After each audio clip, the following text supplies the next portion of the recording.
Hi, my name is Christina Miller. I am the Volunteer and Community Outreach Coordinator here for St. Joseph Children's Home.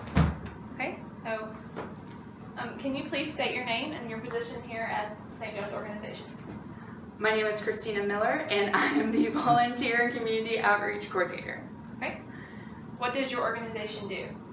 So, since 1849, our organization has served over 75,000 youth across Kentuckiana. We work with the most abused and neglected youth in the state of Kentucky and are currently home to 48 of those children. We also have a foster care and adoption program, as well as a child development center, which serves as our daycare for local residents of Louisville. Who do you primarily help? What's your biggest group? So our biggest group, and kind of where the heart of our organization is with the children in our residential treatment program. And those are the kids who live here at the home and again had to be removed from their homes due to abuse and neglect. Okay. What services do you provide? So for our kids in that program, we provide them with individual and group therapy every week. Specifically, we target on their processing their trauma experiences. One of the ways we do that is through art therapy, which we hold both individually and in group settings with our kiddos. Yeah. All right. What is the most difficult part of your job? I would say the most difficult part of my job is when we have children that leave us either by going into a hospital because they've become a danger to themselves and others in a manner that we can't keep them safe and they require a higher level of care.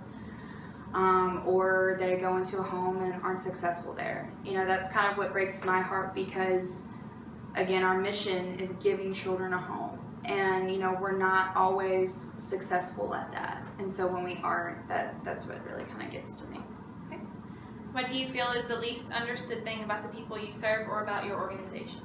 So I think a lot of people, just kind of old Joe Blow, you know, on the street, really thinks of our organization, our kids still as quote-unquote orphans.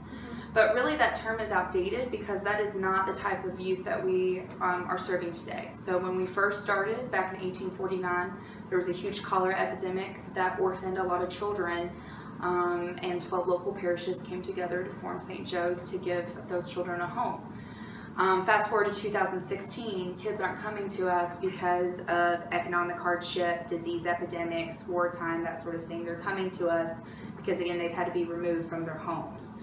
So these are children who've gone through very acute trauma and who require a lot of treatment and a lot of love and a lot of care. Back in the day too, when kids would come to us, they would often stay with us maybe even for most of their childhoods. And now when kids come to us, they're only staying here for on average about a year. Okay, so it's not that they live here, even though some of them will tell you that they've lived here forever or that they feel like they're going to live here forever. That's not the case, you know. The other biggest difference is then when our alumni back in, you know, the 1800s, 1900s used to come here, they would return back to their families. They had a family to go to. Our kids don't. And that is, you know, our whole mission is trying to find them a loving and safe home. What do you think might help people better understand this? Well, one of our big things that we're pushing is just getting our message out there and giving people the opportunity to come and learn more about St. Joe's. One of the ways we do that is through our annual eat and greets that we have, where we invite people from the community, anybody, to come and get a tour of our facilities, see where our kids live, and even get the opportunity to eat lunch with our kids, which they love having visitors, so they get really excited about that. All right. Why do you think this particular injustice continues to happen? So child abuse and neglect is actually increasing every year. Our need for children who need homes actually went up 150% from last year just to this year alone. There's a lot of variables that come into play when with child abuse and neglect, two of them being child poverty and substance abuse.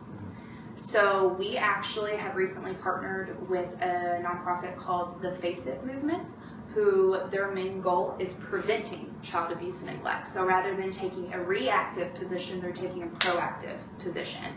And they work a lot in trying to get legislation to also be in play for that. So really, I think that if we want to try to decrease these numbers and decrease the likelihood of abuse and neglect on children, then we need to look at those factors that are contributing to it and be able to put in societal programs that will work with those folks to help prevent, all that stuff from happening. So, What are some That makes factors that contribute to this happening?